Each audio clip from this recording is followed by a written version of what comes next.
Hello, everyone. Good evening. I'm really happy to see all of you, current students, X-PiCAns, and my faculty colleagues here at the second episode of season 2 of PiCA Thesis Forum. Um, so today we have two interesting presentations, Somesh Mhatre and Aakruti Vaidya. And today the fifth year students who are going to moderate this session are Janvi Joshi. Um, okay, and okay, so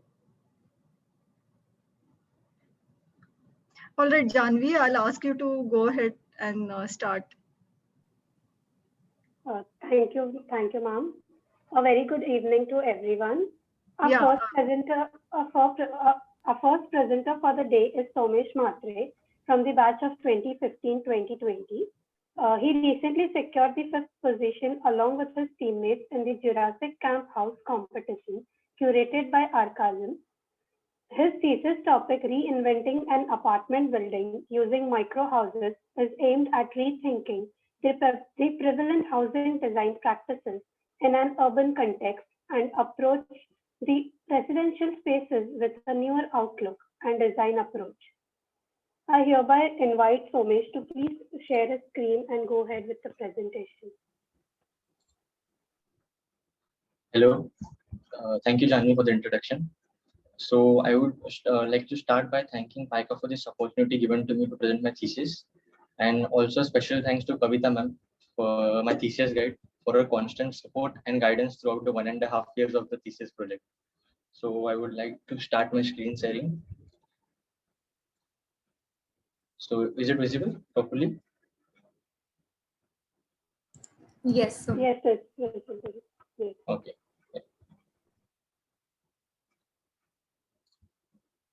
Reinventing an apartment building using microhouses. This project is stemmed from my interest in residential architecture, its development over the years, and its effects on the urban fabric around it. The tiny house movement, which is growing rapidly in the Western countries, also captured my attention. The minimalistic approach and the low cost of living is especially beneficial for the young adults at the start of their career.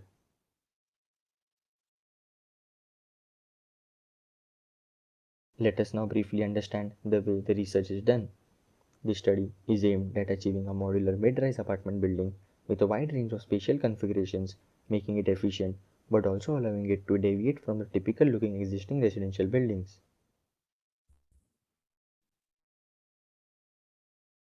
This is how the presentation will unfold. Let us begin with some basic introduction. So, what exactly are microhouses? Microhouses are basically full-fledged dwelling units on a smaller scale and measure not more than 400 square feet in area. These houses portray the character of the owner much better than those of the traditional houses. The need for microhousing was generated due to the constantly increasing population of the cities. A UN survey says that there would be around 66% rise in the number of people living in the cities by 2050. We can therefore conclude that microhousing movement is a direct response to today's materialistic and traditional lifestyle of living in large houses. People now want to reconnect more than ever with nature, themselves, and their loved ones. To understand the impact of good residential architecture on urban scale, I did a thorough research of 3 different cities around the world, namely Hong Kong, Kuala Lumpur, Melbourne, their problems related to housing, and the different ways they have tackled it. So, starting with Kuala Lumpur, due to the high cost of living inside the city, the working class finds it difficult to find a suitable residence inside, forcing them to settle in the nearby suburbs of Damansara, leading to extreme traffic congestion day in and day out, and is leading to degradation of commercial entities post working hours, resulting in lower quality of life inside the city. The problem with the working class in Melbourne is that they spend majority of their time in their offices, and on return to their apartments they just use the basement, the lift, and the vaguely lit dead lobby, resulting in absolutely no social interaction whatsoever. This lack of social interaction is a major cause for mental illness and depressions. In the case of Hong Kong, it does not have a well-defined design-oriented residential building typology. Symmetrical planning in high-rise irrespective of context. Internal lobbies make The apartments dark and gloomy and renders the lobbies dead and useless. The problems in Kuala Lumpur is being solved by reusing the existing dead parking spaces and allocating them to young professionals for the construction of micro houses, forming residential clusters inside the city known as urban villages. In Melbourne, an efficient residential typology is being defined and the structures are placed near the transport hubs, eliminating the need for cars and basement, making the structure more sustainable and more social. In Hong Kong, the typical layout of residential building is being worked upon with the developments in construction technology, giving us more well thought, well lit apartment buildings. The comparative analysis of these three cities, their problems, helped me formulate my brief efficiently. The solutions are marked in green while the problems are in red. During the live case study in the city of Mumbai, I tried to study different housing typologies which could be relevant to my topic. Chawls were the main focus of my research as they are one of the finest and earliest examples of mid-rise social housing in the city with apartment areas similar to that of micro-housing. Localization in the city, proximity to facilities and places of work, efficient renting system, the dense social network and the social support to each other are some of the very favorable qualities of the chawls. Two very different chawls, culturally and architecturally, were selected and studied, one of them being the Khimji Vishram building in Parel, while the other being BDD Chawl in Worli. Out of both the chawl studied, the Khimji Vishram building was the better one of the two, both culturally and spatial experience-wise. The presence of singly loaded corridors, courtyards, and proper ventilation were some of the determining factors. Schematic sections of both the case studies are shown for better understanding with their good and bad points stated underneath. Some countryside houses were also studied to understand the exterior spaces, the play of light and shadow, and the indoor-outdoor living culture. Apart from the live case studies, some other structures with relatable brief were also studied and their good and bad points analyzed. The first building studied is the Carmel Place, the first micro-housing building in New York City. The structure was thoroughly analyzed and some favorable design pointers were made like simple interiors, shared amenities, a clean material palette, and modular construction. The second structure is the iconic Habitat 67. Moshe Tavdi's idea behind the structure, a garden for everyone, caught my attention. The clean circulation in the structure and the aesthetically pleasing spatial configurations got me intrigued. The last structure I studied was Samir Padora's Udan in Karjat. This structure was important to me as it helped me understand the culture of the people. It also showed me how much does the site context matters. Moving on from the research bit, now let's understand how and where was the site chosen. While choosing an urban context for the site, vicinity to both Mumbai and Pune was considered. Navi Mumbai was finalized as, along with the vicinity to two big cities, it also has a well-established residential area and still had a lot of scope for development. Finally, it was narrowed down to Ghansoli because of the solid commercial sector nearby. A 4.75-acre site was selected along the proposed coastal road and is at a 15-minute walking distance from the Ghansoli railway station. All the factors analyzed during the case study helped me make my final call regarding the site. A thorough site analysis was done and all the major factors like the wind, sun, shadow analysis and context were considered.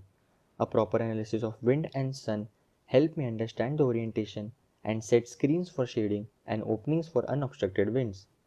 The slide shows the various factors analyzed and also a panorama of the site. Let us now understand the idea and the concept behind the design and how it actually progressed. So, this is how the site sits on the context with mangrove and creek on one side and open grounds on the other. A basic facade was taken and a terrace garden was added. The terrace was then split into two levels to obtain a more undulating geometry. This made the structure visually lighter. Internal social spaces were then inserted by removing few residential units. And finally, all the openings were highlighted with a continuous chhajja to make all the porous spaces appear smooth and seamless. The chhajja in this case is used as a design element and helps in enhancing the porous geometry. The obtained form was then combined at right angles to achieve undulating, continuous, and interesting spatial configuration. To begin with the massing, I scattered a group of typical mid-rise apartment buildings on the site. Courtyards are introduced and buildings are arranged around it. Green terraces are introduced and the squarish dormitories unfolded to form a continuous ribbon-like structure spread across the entire site. The terraces are then superimposed on the top of the building and some of the other green pockets are introduced inside the building.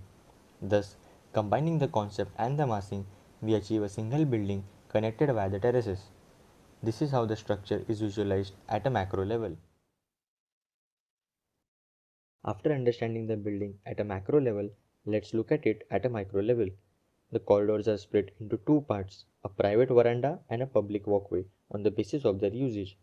The veranda and the apartment both are raised by 450 mm and decorated with flower bed on the front side to allow for more privacy to the window opening in the corridor.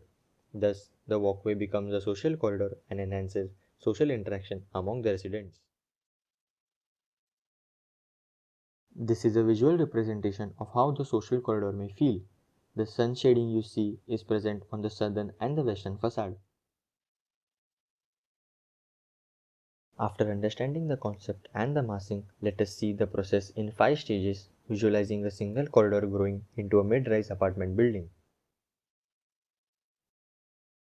This is how a single floor corridor with apartments placed on the site looks in the first stage.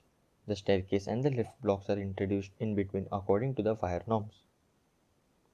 In the second stage, the addition of stairs and ramps to climb the plinth converts the central open areas into spill-out spaces. Then the corridor established on the ground floor is stacked on top of each other in varying quantities. This allows for efficiency as well as creates some interactive terraces. In the fourth stage, you can see the open spaces pop up within the buildings, later getting converted into green pockets. Also, you can see an amenity building being established in the center of the site for easy accessibility and joint via connectors to keep the social corridors intact. The final stage shows you the entire structure. You can see the interplay of the multi-level terraces giving the entire structure a very unique look. The terraces act as a datum plane facilitating movement while the green part becomes the social interaction hotspot. This is the view and the spatial experience you will get from the top of the terraces. Now, moving on from the process, let us begin with the drawings. This is how the entire structure sits on the site. The buildings marked in red are the residential buildings, while the one in blue is the amenity building. All the green areas are highlighted in this slide. Having all these green areas on the site makes the complex feel very fresh, airy, and aesthetically appealing. In this slide, the entire road network is highlighted. The site is a no vehicular zone with only two main roads. One is a drive-by with drop-off points, while the other leads to the basement. The ground floor plan shows the cutouts in the ground and the descending deck in the north side, which keeps the basement from being dark and gloomy. An area near the multipurpose court is blown up and shown in detail. As we move to the first floor, we can see the site getting softer. The casual seating slope, the internal walkway has been magnified. Moving ahead to the second floor, we can see that the green social areas pop up in the plan. The descending deck connecting the basement has been shown in detail. In the third floor plan, you can see new green pockets opening up while the corridor on the third floor acts as a viewing deck for the double-heighted pockets on the lower floors.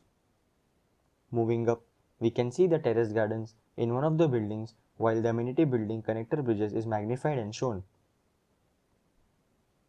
On the fifth floor, we can see the green roof of the amenity building, which is also shown in the zoomed in detail. As we move further up, we can realize that the building is ending at different levels. The watchman cabin along the main road on the ground has been magnified. This is the roof plan of the entire site showing all the entities present, and the build structure is highlighted here to show the build formed distinctively. This is how the basement is worked out with its sloping entry and exits on right and left respectively. Moving on from the entire site plan, let us understand the amenity building in detail. The building consists of a double-heighted kids zone on the ground and first floor, which includes a play area, a kids library, a daycare, and a sleeping area. Exactly above the kids zone, there is a double-heighted fitness zone consisting of a gym and a yoga room. The building also provides facility for a co-working place and library for young professionals who may want to work from home, along with a couple of conference rooms and pantry area. The entire fourth floor is dedicated to community functions consisting of a medium-sized hall, community kitchen, and a lounge area. The entire floor, along with the community terrace on the top, can be booked for functions or parties by the residents. This is the view from the community terrace, and it opens up a whole new perspective about how interesting the spatial configuration looks. Let us now look at the individual modules in detail, their configuration, planning, and their user groups. There are mainly four types of modules. The schematic configuration of each one is explained in the first column along with their areas, the smallest one being 20 square meter while the biggest one being 40 square meters. The second and the third column has the plans of all the modules, with the only difference being the modular furniture being closed and open in both of them respectively. The last column helps us understand the user base of each module. The first module, Type A, measuring just 20 square meters, is the smallest of all with a capacity of 1 or maximum 2 people. The 25 square meter second module comes with a small balcony and a private sleeping area. The 30 square meter Type C module is the smaller one among the top two premium modules. It comes along with a full-size kitchen, balcony, and a walk-in closet. The Type D module is the largest of all, measuring 40 square meters and comes with a terrace, a full-fledged study area, ample amount of storage, walk-in closet, and a private veranda in the front.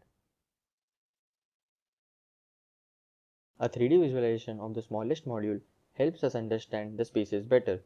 Linear circulation with washroom in the center helps provide for fenestration in both the living and the kitchen area. The blown up isometric views helps us understand the minute details in the design. These are small houses, but they have a place for everything a user can possibly need, from shoe rack to a place to keep the folded up chairs so that the place always looks clean and feels bigger. This section helps us understand the smaller details which in turn help in perceiving the space larger than it actually is, like using mirrors for skirting, and the full-size mirrored washroom door helps save the valuable floor area. The graphic also emphasizes on the presence of the green open spaces on every floor and the idea of garden next door. These are some 3D renders of the internal spaces.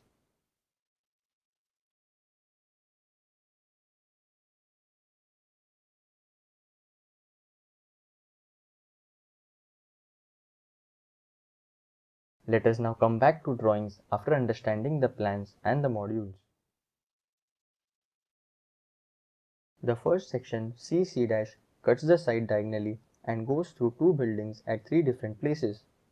Some main features in the section are highlighted.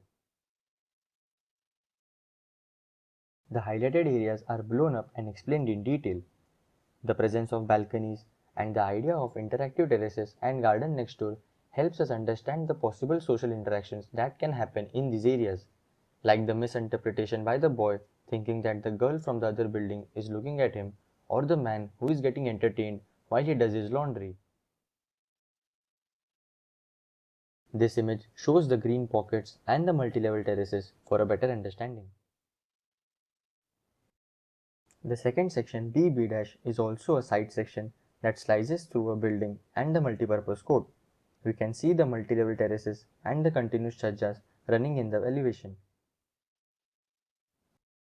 The blown up area of the multipurpose court shows the slope which acts as an informal viewing platform for the court. Playgrounds are placed in between the buildings, increasing a sense of security among the kids.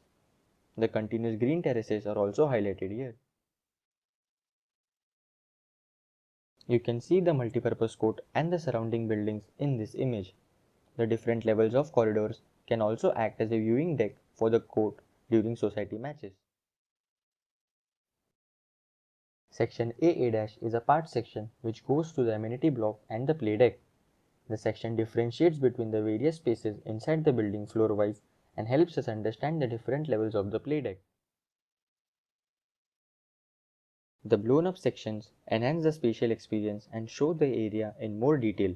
It helps us understand why is the tunnel the kids' favorite place, or why does the guy feel nice sitting on the play deck looking at the kids have fun. These are a few different views of the complex from different places.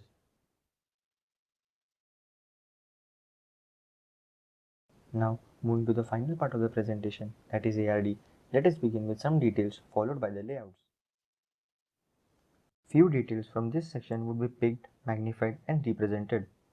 The first set of details include a typical end wall panel and floor slab connection, a internal wall panel and floor slab connection, and a detail of the sun shading corridor louvers. The next set of details include 3 details of the corridor planter bed at 3 different locations. Details include it acting as a storage, a staircase, and a planter bed. Next up is a detail of the external planter bed. A glass brick partition wall and a basement retaining wall detail is also shown. The final detail is of the terrace floor slab. I would like to conclude the PPT with a set of services layouts: photovoltaic system, security system layout, sanitation, electrical supply, firefighting and water supply, and finally rainwater harvesting. I hope you enjoyed the presentation. Thank you.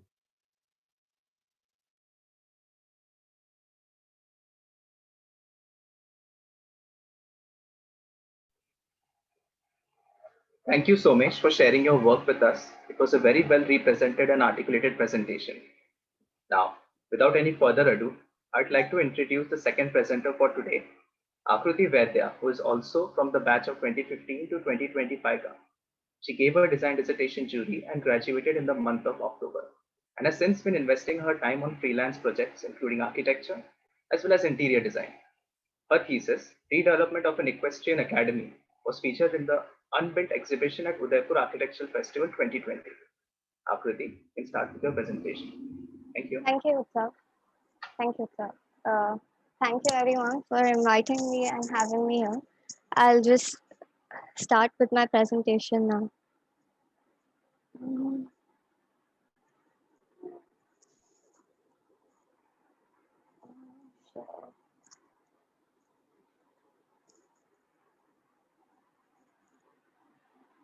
Hello, this is Aakruti Vaidya, and my thesis topic is Redevelopment of an Equestrian Academy, known as the Right to Live Academy, situated in Bhiwandi. Now, the question arises, what is an equestrian academy? An equestrian academy is one which practices equestrian sports, that is, sports performed on horseback. There are numerous disciplines that fall under equestrian sports, but can be broadly categorized under the following types: horse racing, Olympic disciplines, arena sports, rodeo sports, and cross-country sports. The Right to Live Academy follows the Olympic disciplines and the cross-country sports. The Olympic disciplines include dressage, eventing, and show jumping, while the cross-country sports include trail riding and cross-country jumping. The Right to Live Academy is a private establishment which is going to be taken over by the Maharashtra Equestrian Body in 2022. The proposal thus aims at providing the missing infrastructure for the sport to flourish. Situated in a sparsely populated region, the site is surrounded by sporadic G+1 or G+2 structures and is situated adjacent to a dairy farm. This slide helps us to establish the connection of the site to the main road and helps us understand the site context. The site, as we can see, is situated in a green zone. The RTL Academy falls under the following categories. Since it houses and caters to horses, it is essentially a farm or a farm building. It is also a small sports institution. It is also a potential ground for camping. The neighborhood consists of dairy farms, residential plots, and primary schools. The site therefore abides by the law and satisfies the condition of the proposed land use. We must now understand the key building features of an equestrian academy. These include the barn or the stables, an indoor riding arena, residential facilities for the staff, dormitories for the riders, and outdoor riding spaces. This diagram establishes the connectivity of the structures and spaces required for each function. The program diagram aims at providing a basic idea to start the zoning. It establishes the interconnection and correlation of spaces presented above. The various spaces and the areas are detailed in the area program. The site is divided into two parts. Zone 1 is a mildly contoured or a flat region, and Zone 2 is a heavily contoured region. Now, beginning with the design development, in the first step, the zoning are done to prevent the odor from the stables from entering the housing facilities. Hence, the housing is present on the leeward side of the stables. The problems faced are stables will not have a proper service road without cutting through the site. Indoor arena and the stables are not connected physically. In the second step, the same iteration is repeated, but the stables are made radial so that a common utility area can be placed in the central focal region. The problems here are that the stables are still not connected to the arena, the contours are being occupied by the bulky built forms which could be better adapted for riding purpose. In the third step, we are trying to enclose the bulky structures on the existing flat region of the site, that is Zone 1, going for a linear stable that gets connected to the indoor arena. This, however, leads to the stables acting as a wall and preventing connections on either side of the Zone 1. In the fourth step, the linear stables are arranged to prevent wall-like barriers with the outdoor arena placed in the center. However, this leads to lack of free open spaces and the area is thus not used judicially. In order for the stables to be efficient in design, both site context and the behavior of the animal to be housed should be taken into consideration. Stabled horses gain comfort with communication and proximity to other horses since they are herding creatures. It has been noticed that horses that are released to social contact after isolation tend to display aggressive behavior towards their conspecifics. Keeping the equine social hierarchy in consideration, a stable consists of four horseshoe-shaped units. Each unit is representative of a herd. The form of the unit facilitates maximum visibility and communication, both within and outside a herd. Moreover, the stables now have a common service road and a common utility area. They are also connected to the indoor arena and have multiple entry and exit points while being present on the flat contour region of the site. The stables have been developed into a gable since a gable accommodates a larger air volume and allows for quicker expulsion of the foul air within the stable, thus preventing odor problems.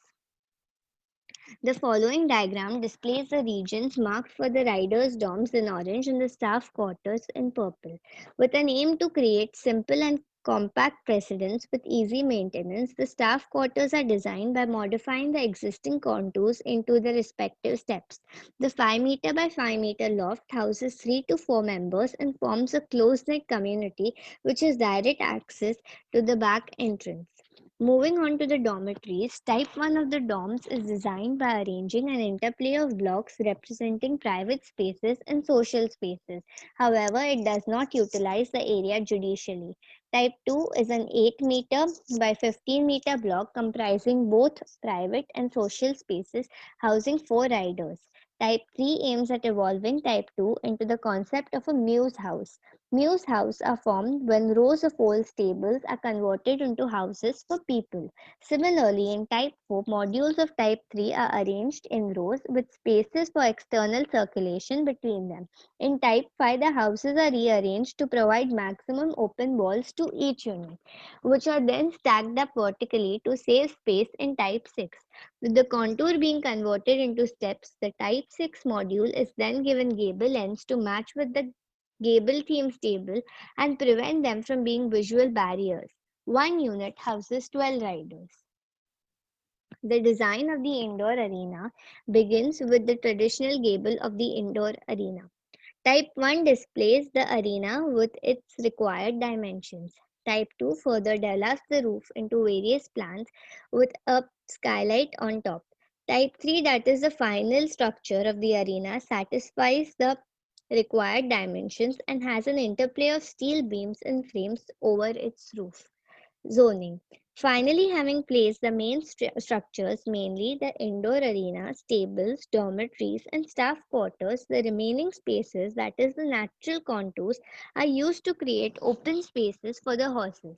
Huge patches of green land serve for the purpose of grazing and act as paddocks. The endurance trail riding track, displayed in yellow, is designed around the site using turning radiuses in which horses are trained for dressage. The zoning shows the footprint of all the spaces that form a part of the proposal. The following diagram displays the development of the existing site from its natural contours.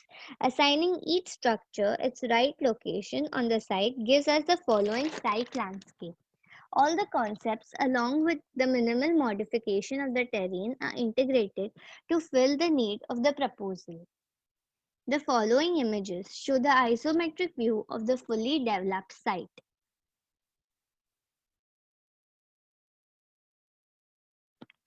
The site plan helps us better understand the design development and the concept discussed earlier.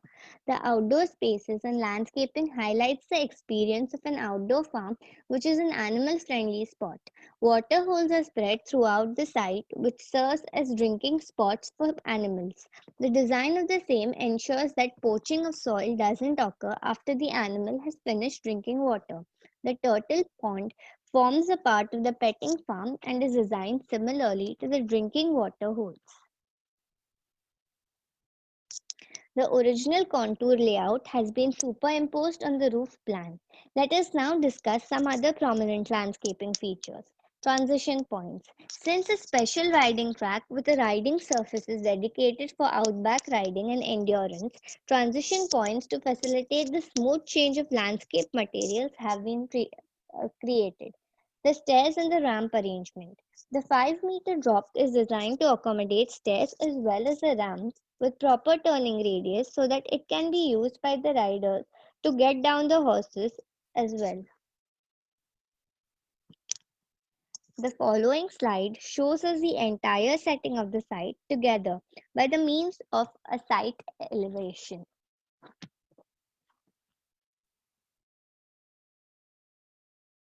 Proceeding to the individual structures of the design, we begin with the stables. Discussing it in depth, the stables is designed taking into consideration 4 major aspects, that is, natural light, natural instinct of the animal it is housing, natural ventilation, and large air volume.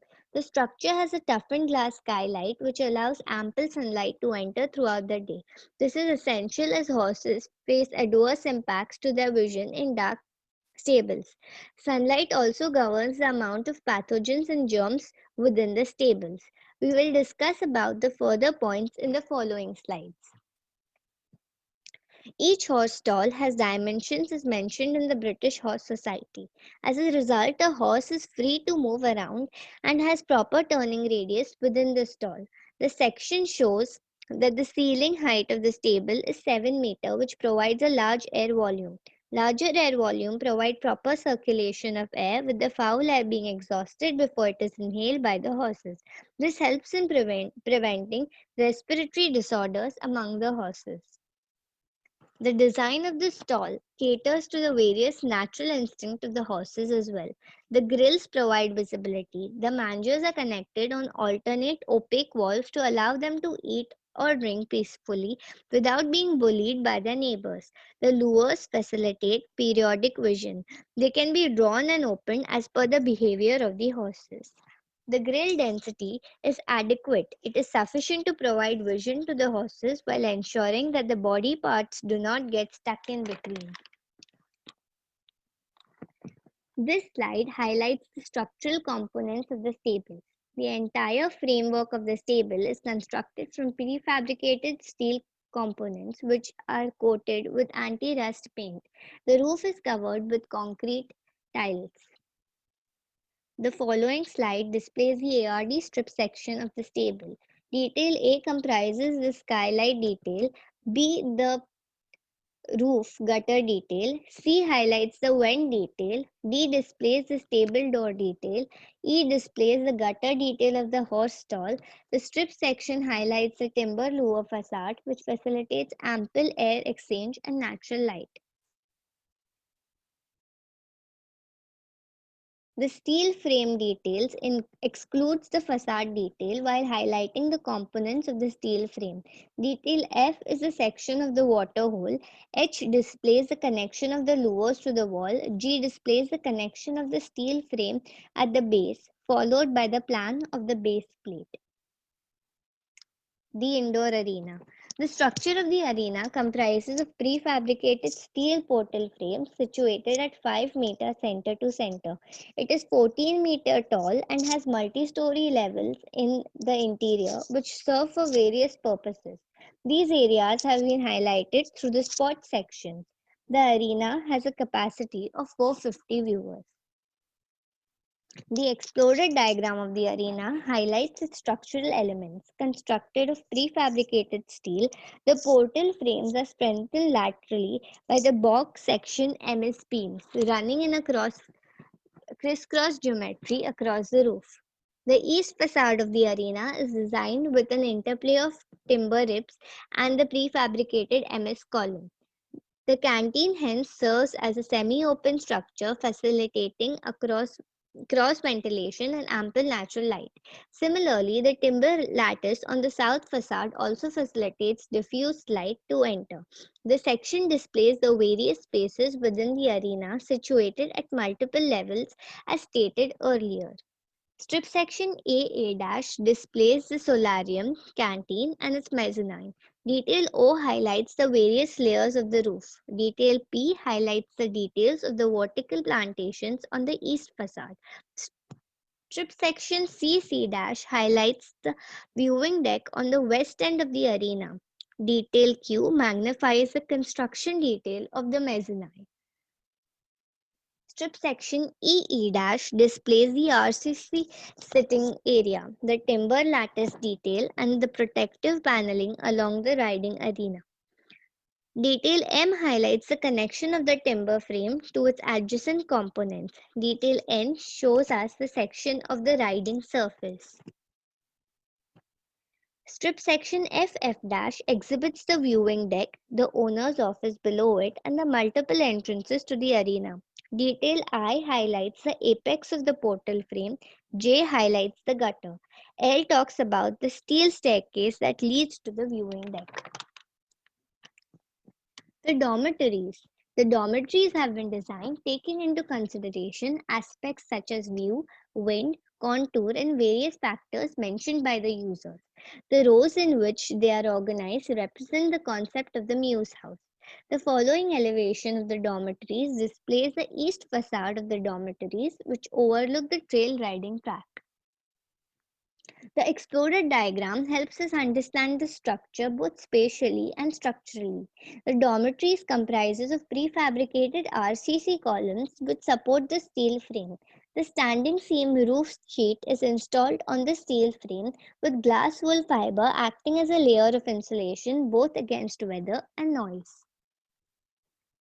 The context sections aim at helping us understand the context around the dormitories. It overlooks the scenic riding tracks modified from the contours. The spot section magnifies various user activities while highlighting the experience as being pro-animal friendly.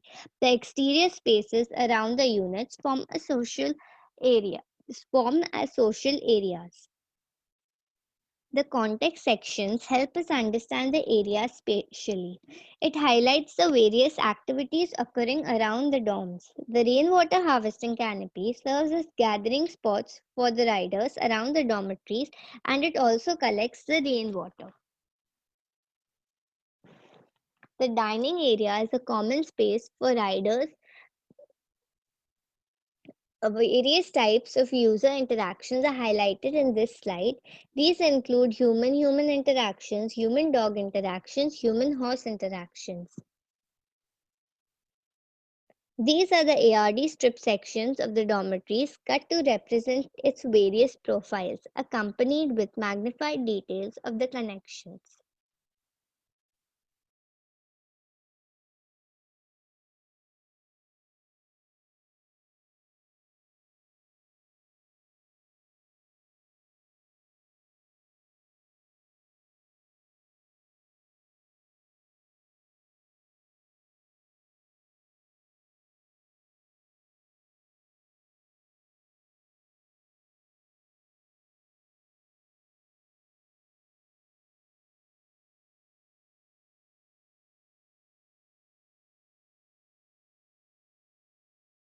semi-open areas have been designed to accommodate the petting farm, which can be accessed by the user through a ticketed entry. It houses rabbits, pigs, as well as geese.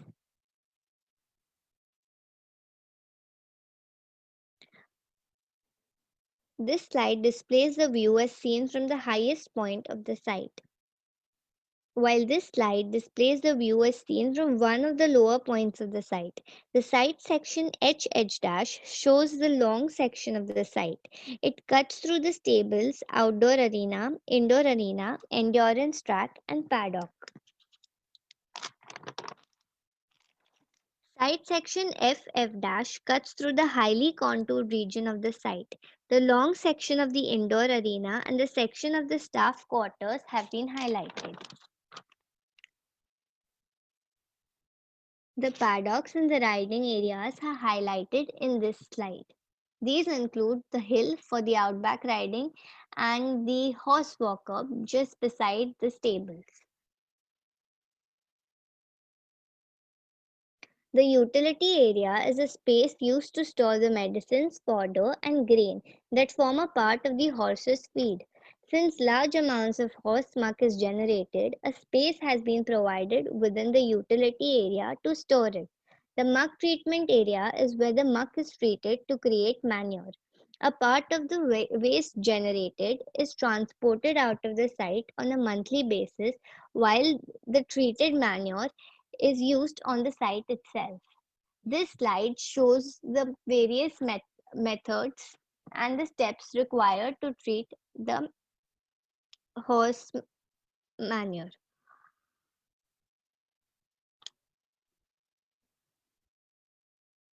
The water supply requirement has been calculated for the site, and accordingly a layout has been prepared.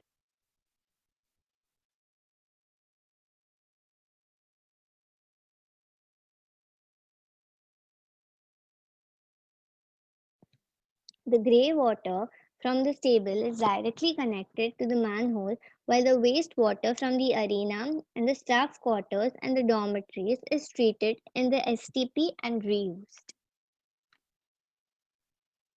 Owing to the large area of the landscape present on the site, the annual requirement of watering the green spaces for the dry months has been calculated. This amount of water is then stored in the rainwater tank, while the rest is either stored in recharge pits or allowed to exit the site through surface drainage. Since the stables are usually rife with hay, which serve as the bedding as well as feeding the horses, the stables have been installed with fire sprinklers. The utility area and the stables have a 16-meter fire break to prevent the fire from spreading. This slide displays the electric layout of the site.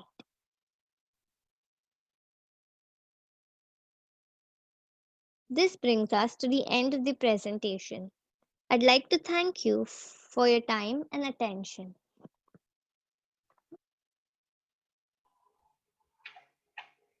Thank you, Akruti, for taking us along your dissertation journey and giving us valuable insight in your design process. I think we can now start with the Q&A session. I'll encourage the faculties, alumni members, and fellow students. They can feel free to unmute themselves or use the chat box to discuss with our presenters.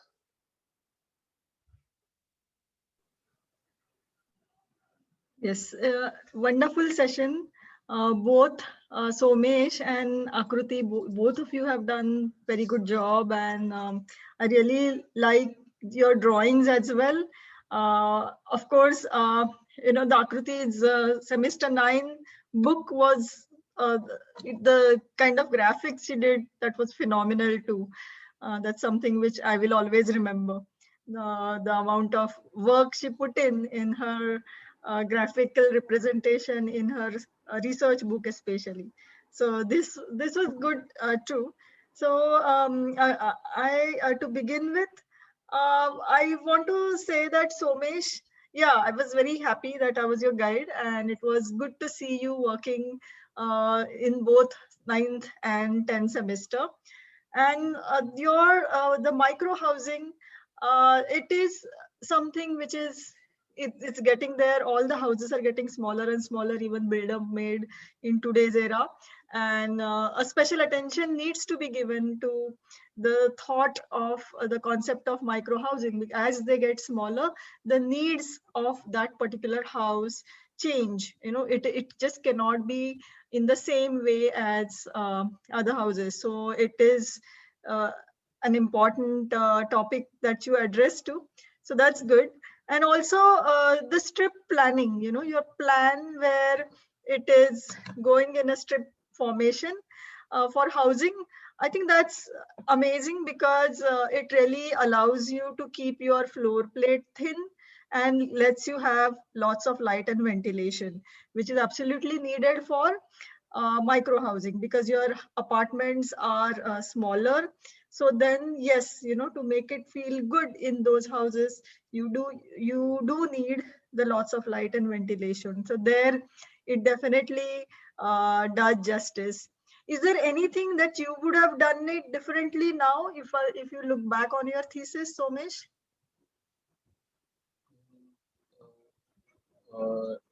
If I had the opportunity to do something different, maybe I would have put in some extra time on the research part of the book, because during the book I was not that satisfied with the kind of work, the output which I had.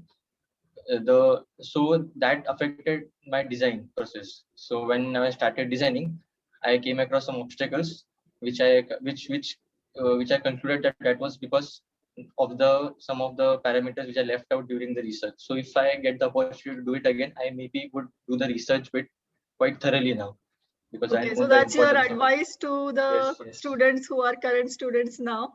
Yes, it is as important as the design, so make sure you do it thoroughly.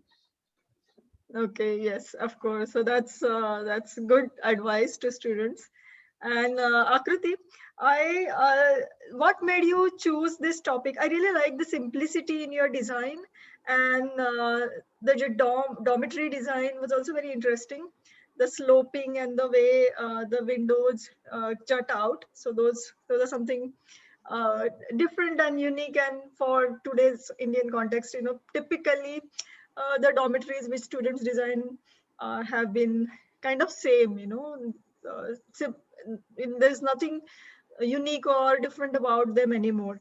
And everybody does need to think differently and do something and try and find solutions which are unique for their thesis. That is definitely, everybody has to push themselves and do it, and not just have the same uh, immediate response that comes to their mind when they sit down for designing. The first response that comes to your mind, and that's the final. So that is not the correct approach. They definitely, students have to rethink and push themselves to do better and find something which is exciting, which excites them, and then hence it will excite everyone else too. So that is definitely, for the students. ARD details also very well worked out, Akruti. So Okay, what ma'am. made you choose this topic? Uh, so, ma'am, I actually assist my sister. Like, I drop her. She's a rider. So, I used to drop her or go with her for her classes. And the place where she rides is the Right to Live Academy, which I have proposed as I will that I would redevelop it. So I have been there multiple times, and I could actually see the problems, and I could see how they have house their animals and all the utility in a old factory building. It's uh, they're reusing it, and it is not according to their norms, and they are looking forward to a redevelopment, but even in the redevelopment they had a lot of problems. So I had covered those in my book, but I couldn't really cover them in my DD this presentation as well. So my main reason was that when I actually experienced it and saw all the problems that the institution was facing, I thought that I could maybe through research contribute and suggest a solution, propose a solution for the same. And even like the whole setting of the dormitories, which actually I have tried to explore, is like through my case studies I visited places and I saw how even in the dormitories it's an animal friendly zone. So mainly they have actually like created outdoor spaces and they let the animals inside as well. So I was actually trying to create a similar experience for my users. Okay, thank you. That's nice. And both of you, actually, I did notice that you have designs. Sorry. So you both have design spaces for interaction, and you talked about them in your presentations. That interaction between humans, interaction between even human and animal in case of Akruti, and how your users interact with the built environment. So you talked about that, which is a very important point, and I was glad to find it in both your presentations. So that's good. I'll pass it on to other faculty members and students to comment and question anything or discuss more.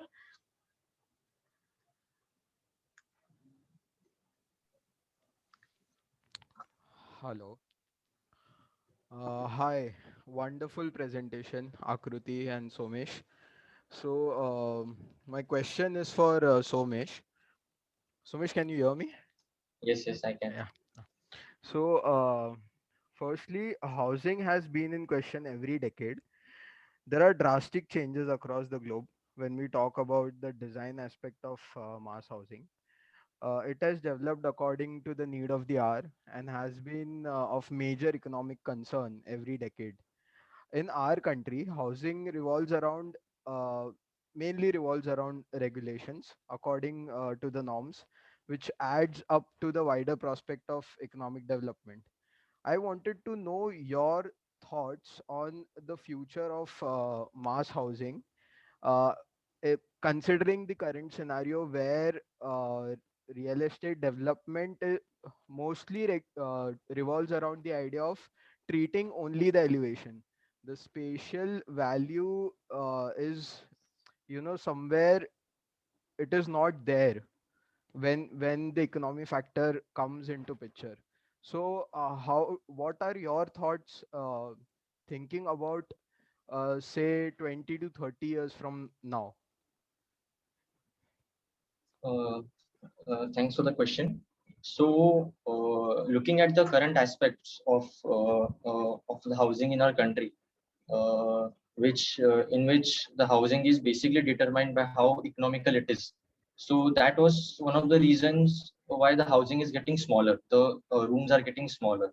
So one of the factors which led for me to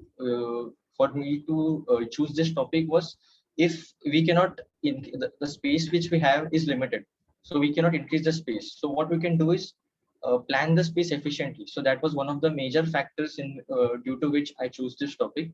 And to your question, that treating the facade has become a new trend, that is quite right. But that is probably because people think making a good spatial environment, or making good architecture which enhances the spatial quality of the entire building is expensive. That is not the case. I mean, if planned smartly and if done properly, then it can be achieved in the economical bracket which the users need.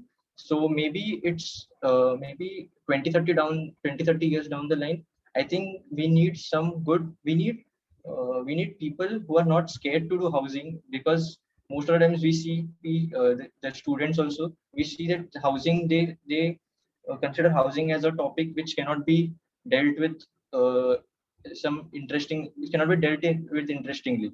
So that is not the case. So if we as students, we try to make house, because housing is one of the most important kinds of architecture which we have. Housing is the basic.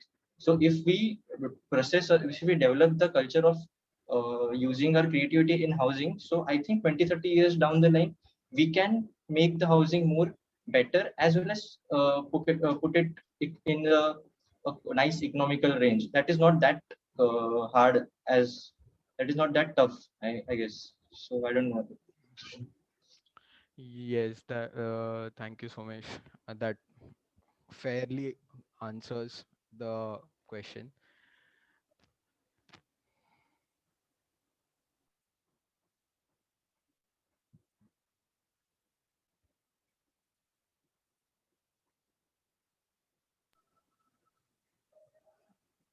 So of course, there are various ways of making housing economical, and it starts with urban designing at the core, like city planning and town planning, rather than everybody crowding in the Mumbai city. Go away from it. That is the that is the basic solution. Go form tier 2, tier 3 tier 3 cities, and you will get the desired quality of life, quality of roads, infrastructure, and also the spaces which are large enough for houses. And then I guess then so much as micro housing would be more relevant to Mumbai only, Yes, for yes. those who still remain in Mumbai.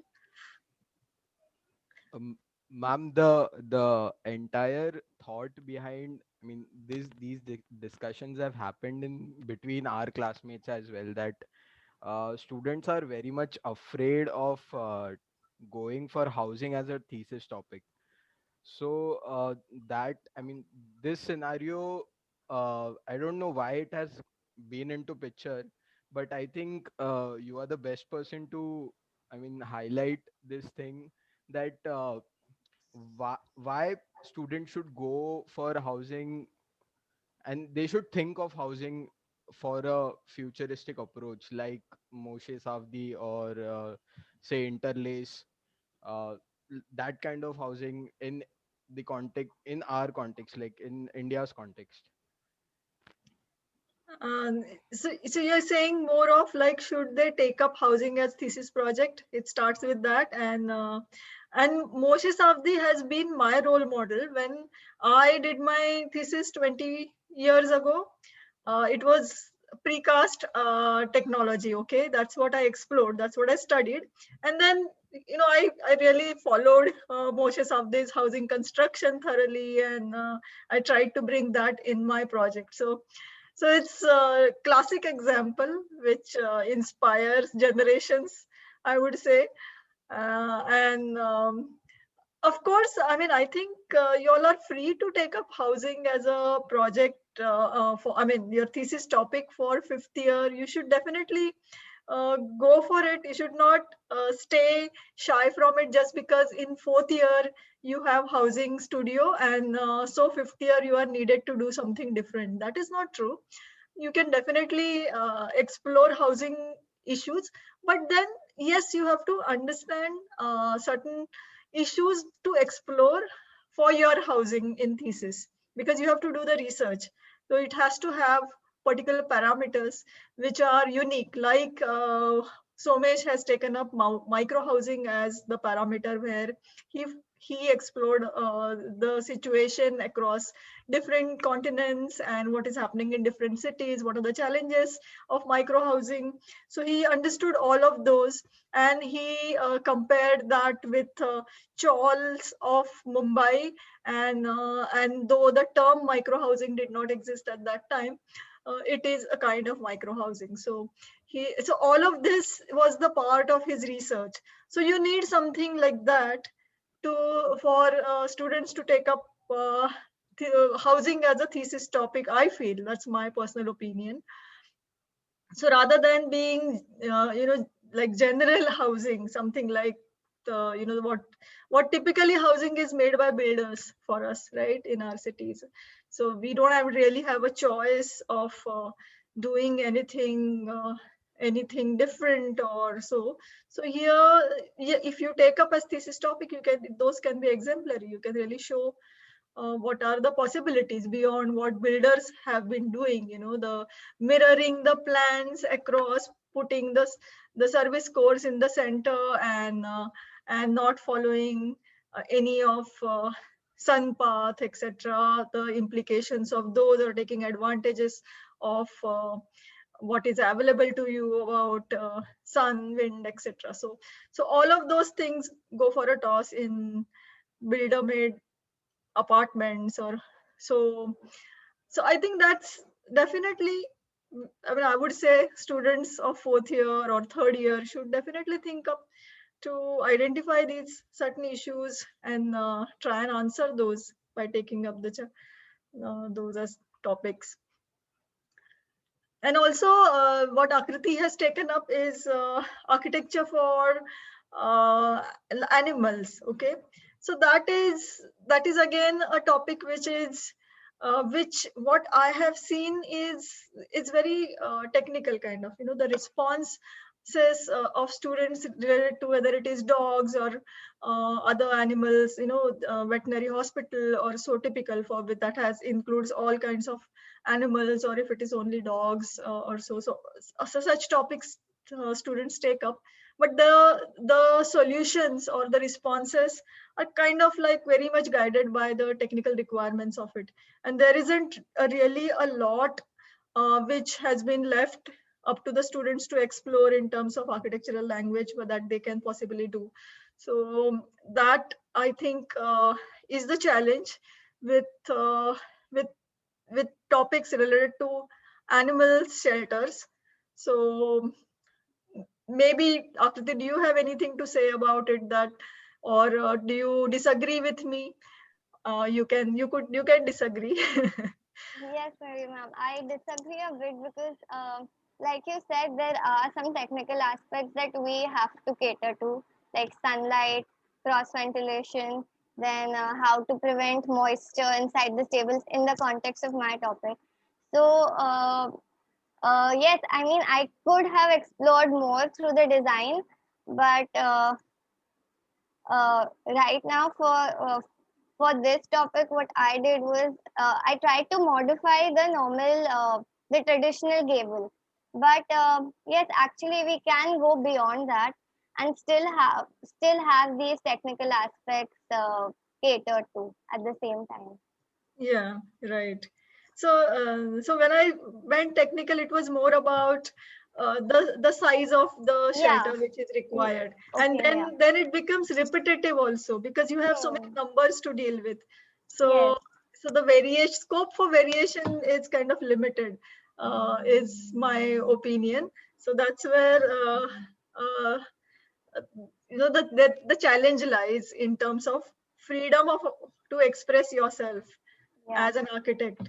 So that's that's what I was referring to. I mean, yeah, in case of the dimensions and in case of the number, it does become repetitive because there is a large number to cater to, and we have to ensure that the minimum dimensions are satisfied. But we can also, go beyond that. Like, even if we probably don't follow a square pattern, we could go for a circle, but at the same time, ensure that the area is satisfied. But yeah, it does become repetitive when we do have a large number of people, number of animals, because a particular pattern will then be replicated so that the numbers are satisfied. But I think it's the same as housing, right?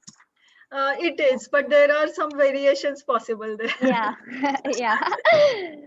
In a way, Yeah, it yeah. is. Yeah, because depending on the number of family members and so Yeah. there are these various variations which are possible. So, and also again, like Kiran talked about the point of budget, so the economy, so that lets you bring in the variety in a project. Yeah. Yeah. So I'll pass on to Janvi and Utsav to take the discussion forward. Thank you, ma'am. Hello, Akruti. I have a question for you. The project that you have catered to is something very unique. So, and it's also the kind of user that you're tackling. So the research would have posed some design considerations or some function-based considerations or guidelines that would have been like mandatory to follow. Yeah. But in your design, you've also explored the form to a very great extent. So how have you bridged those two approaches when it was a completely function-based approach, and then you have combined the form-based approach as well? So it's a balance of the two. So how have you bridged that balance? I think one of the main aspects which made me make an amalgamation of the two was studying the instinct of the animal and what actually is required, how exactly the shelters should be if we, consider the social behavior of the horses, in case of the horses, in case of the stables.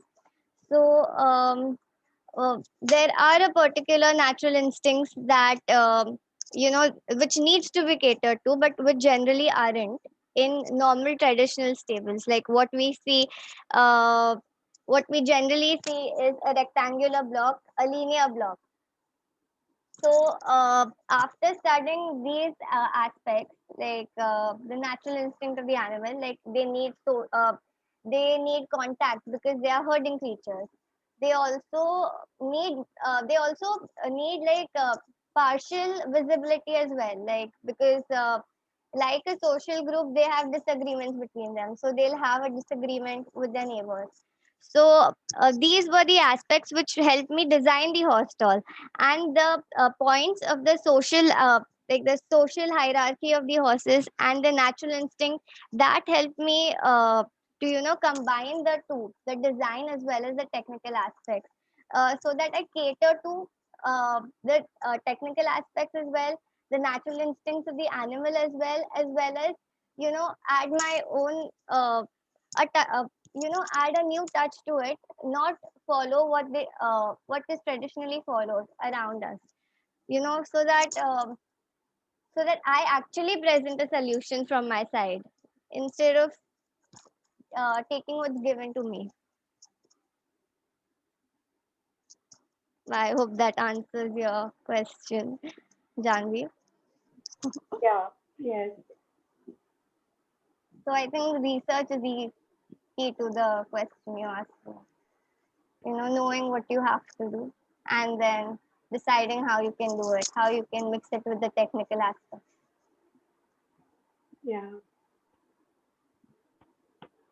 So, yeah, on behalf of the entire team, I would like to thank our speakers for the day and the audience for their presence. Hope to see you all again next Thursday with two more interesting projects from our yesteryear. Thank you all and have a nice week.